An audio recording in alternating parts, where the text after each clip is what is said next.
এই তো আব্বুর গোস্তের দোকান। আসসালামু আলাইকুম ভাইয়া, ভালো আছেন? ওয়ালাইকুম আসসালাম, কি চাই? ভাইয়া আমার আব্বু তো কিছুদিন আগে মারা গেছে, মেলা দিন ধরে গোস্ত খাইনি, আপনি আমারে 1 কেজি গোস্ত দেন। এই গোস্ত দেবো মানে?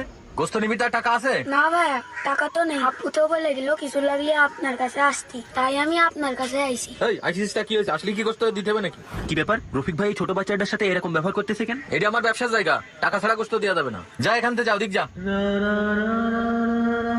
এ রফিক ভাই, তুই এই ছেলেটার সাথে এরকম ব্যবহার করতেছিস কেন? তুই কি তোর অতীত ভুলে গেছিস? এই অতীত মানে কিসের অতীত? কি করছিস তুই? এই বাজারে তুই একদিন কাজ খুঁজতে আইছিলি, তখন তোরে কে কাজ দিছিল একটু মনে করে দেখ। আসেন আসেন, ভালো ভালো গোস্ত আছে, আমি কম মানে ভালো দাদা দাদা গোস্ত আছে, আসেন আসেন সবাই আসেন। কাকা একটা কথা বলবো। এই কি কথা বলবা বলো। কাকা আমার একটা কাজ দরকার, আপনার দোকানে কি আমার একটা কাজ দেওয়া যাবে না? এই তুমি কি কাজ করবা? আমার দোকানে কোনো কাজের লোকের দরকার নাই, তুমি যাও। এই ছেলে, ওরা তোমাকে তাড়িয়ে দিচ্ছে কেন? গোস্ত লাগবে? তোমার কাছে টাকা নাই? না কাকা, আমার গোস্ত লাগবে না, আমার একটা কাজ